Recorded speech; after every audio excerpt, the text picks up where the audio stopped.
जय श्री महाकाल। सभी दर्शक मित्रों को मैंने 2 दिन पहले जो हमने लाइव किया था उसमें किस प्रकार मेरे शिष्य शमशान जाते हैं, पूजा करते हैं और अपने जीवन में जो लोग मुझसे जुड़े हैं हमारे आश्रम से वो कैसे आगे बढ़े, मैं उसका जानकारी दिया था। अभी काली चौदस नज़दीक आ रही है और उस समय आप लोग जो साधना करना चाहते हैं वो लोग तैयार हो जाइए। किस प्रकार क्या क्या साधना करनी है उसका पूरा तैयारी कर लीजिए। जिन लोगों के पास गुरु मंत्र है वो गुरु मंत्र का एक बार दोबारा हवन कर लीजिए। जिनको सुरक्षा मंत्र मैंने सिद्ध कराया वो सुरक्षा मंत्र का एक बार दोबारा रात्रि के समय हवन कर लीजिए। तैयार हो जाइए। काली चौदस के दिन ऐसी ऐसी शक्तियाँ प्राप्त करनी हैं आपको जो पूरे साल आप 6 महीना 3 महीना या 41 दिन सिद्ध करके मंत्र को हवन करके जो शक्ति आपको प्राप्त होती है वो काली चौदस की रात्रि को एक रात में आपको प्राप्त होगी। तो जो लोग भी तंत्र मंत्र की साधना से इत्र योनि में आप जो भी शक्ति को सिद्ध करना चाहते हैं, आप परी का अमल करना चाहते हैं, आप प्रेत का अमल करना चाहते हैं, आप जिन्न का अमल करना चाहते हैं, आप भूत प्रेत पिशाचनी डाकिनी शाकिनी को सिद्ध करना चाहते हैं, कुछ ऐसे साधक हैं मेरे जो गद्दी चलाते हैं तो वो तंत्र उतारा करने का, वशीकरण का क्रिया सीखना चाहते हैं, तमाम प्रकार के मंत्र साधना में दिया हूँ। और कोई अगर मंत्र आपको चाहिए तो सीधा व्हाट्सएप पर कांटेक्ट कर लीजिएगा। मंत्र का कोई भी 1 रुपया शुल्क नहीं है, आपको निःशुल्क में दे दिया जाएगा। तैयारी क्या करना है, काली चौदस आने से 3 दिन पहले से आपको तैयारी शुरू करनी है जो लोग करने वाले हैं, और व्हाट्सएप पर मैसेज करके ग्रुप में जुड़ जाइए। 3 दिन पहले से आपको ब्रह्मचर्य का पालन करना है, सात्विक खाना खाना है। और जो लोग भी उज्जैन हमारा जो नया मठ बना है वहाँ पर आश्रम पर आना चाहते हैं वो काली चौदस से 2 दिन पहले 3 दिन पहले आ जाना है आश्रम पर। और जो भी लोग आने वाले हैं वो अपना जल्द से जल्द टिकट बुक करवा लीजिए। ट्रेन में आने वाले तो ट्रेन में, बस में आने वाले तो बस में। सामग्री जो जो साधक आने वाले हैं, जिन जिन का बुकिंग हो चुका है उन सबका सामग्री आश्रम पर मंगवा लिया जाएगा। और जो लोग अपने स्थान पर रहकर, अपने घर पर रहकर साधना विधि करने वाले हैं उन लोगों को साधना सामग्री जो व्हाट्सअप कर दिया गया है कि क्या क्या आपको साधना सामग्री लेकर काली चौदस की रात्रि को बैठना है। अब 3 दिन पहले से आपको गुरु मंत्र, सुरक्षा मंत्र और अपना जो ब्रह्मचर्य का पालन है 3 नियम करके आपको काली चौदस की रात्रि को बैठना है।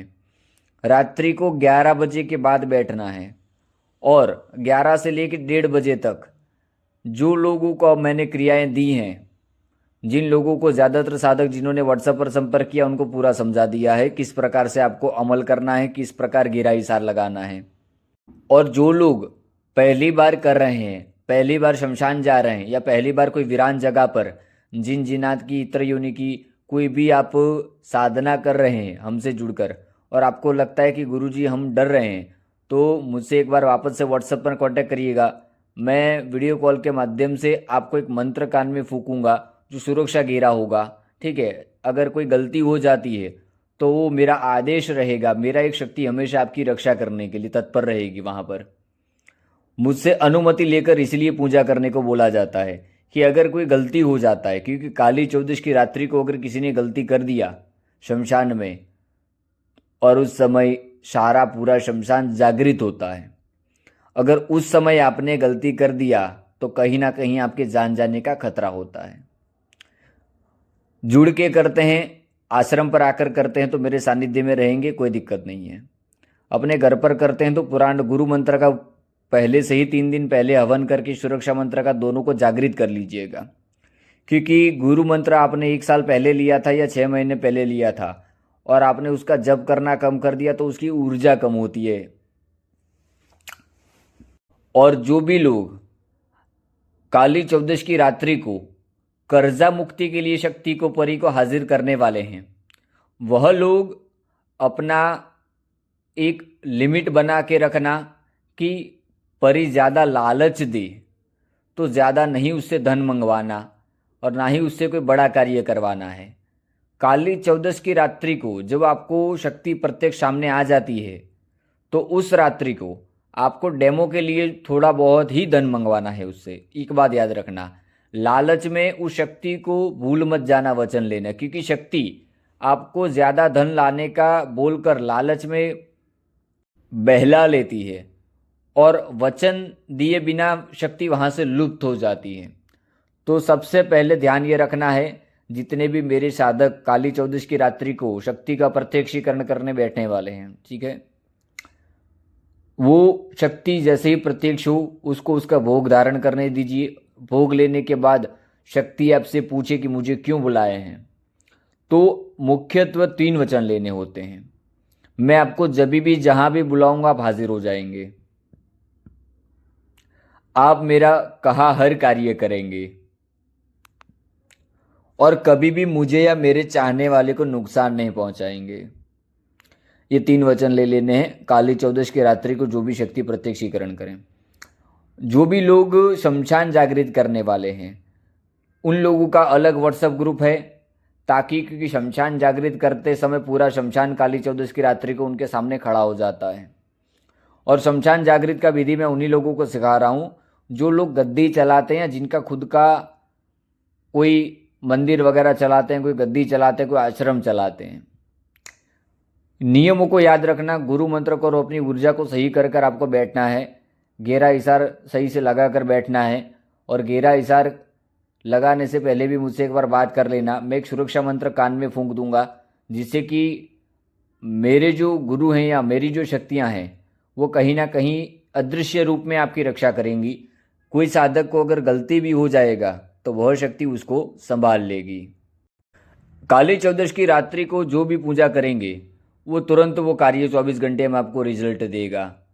अगर कोई व्यक्ति मारण क्रिया के लिए बैठेगा, वशीकरण के लिए बैठेगा, अपने प्यार को हासिल करना चाहता है, और कोई व्यक्ति अघोर लक्ष्मी हवन करने बैठेगा, ठीक है, अघोर लक्ष्मी हवन के माध्यम से आपका जो लक्ष्मी बंधन है वो कट जाएगा, लक्ष्मी के सारे मार्ग खुल जाएंगे। इतना क्रियाएं मैं आपको अब तक सिखा चुका हूं कि उसमें से अगर एक भी आपने इस काली चौदस को व्यर्थ मत जाने देना। अगर आपको अपना जीवन बदलना है तो कोई ना कोई क्रिया को, कोई ना कोई शक्ति को सिद्ध करो, क्योंकि आज के दौर में बिना शक्ति के आपका सफल होना मुश्किल हो जाता है। क्योंकि आपकी कुंडली में अगर कोई चीज़ नहीं है, धन आदि नहीं है, कोई कुंडलिनी ग्रहों का दोष चल रहा है, तो उसका काट ही तंत्र के माध्यम से होता है। क्योंकि एक नॉर्मल इंसान में और एक साधक में काफ़ी अंतर होता है। एक साधक कहीं ना कहीं नॉर्मल इंसान से ऊपर चला जाता है। साधक जब आप बनते हैं, जब शक्तियों की कृपा आप पर आती है, तो ग्रह दशा आपकी क्या चल रही है, ग्रहों की स्थिति क्या है, उसका कोई भी प्रभाव साधक पर नहीं पड़ता। यहाँ तक कि जब आप साधक की श्रेणी में आ जाते हैं तो आपके एक स्वप्न का भी मतलब होता है। साधक आप जब बन जाते हैं तो आपको अगर कोई स्वप्न भी आ रहा है तो कोई ना कोई शक्ति आपसे वार्तालाप कर रही है, आपसे कुछ कहना चाहती है। नॉर्मल इंसान को स्वप्न आते हैं, उस प्रकार से आपके स्वप्न का मतलब नहीं रहता।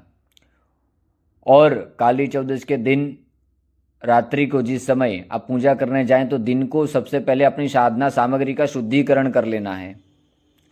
बिना शुद्धिकरण के साधना सामग्री का प्रयोग नहीं करना है, एक उस बात का ध्यान रहे।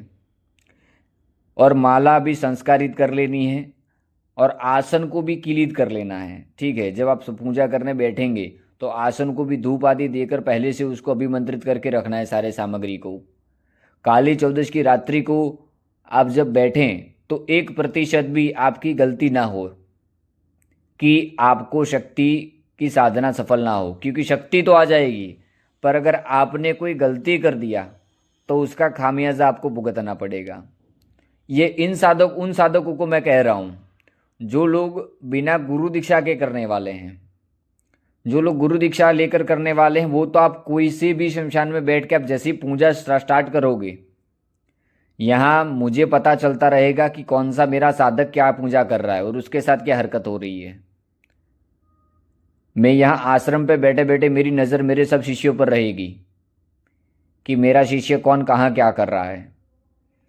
और 11 बजे तक आप पूजा करेंगे, 11:30 बजे तक हमारा आश्रम पे, हमारे जो शमशान में मेरा जो बलि का और जो भी हमारी शक्तियों को भोग देने का कार्यक्रम है वो हमारा ख़त्म हो जाएगा। हमारा क्रिया 9 बजे से शुरू हो जाएगा, क्योंकि हमें बहुत सी शक्तियों को हवन आदि भोग आदि देना होता है, बलि वगैरह देनी होती हैं शक्तियों को। ठीक है, चलिए जय श्री महाकाल से भी दर्शक मित्रों तैयार हो जाइए काली चौदस की रात्रि को शमशान में पूजा करने के लिए। कोई भी प्रश्न हो, कोई भी परेशानी हो,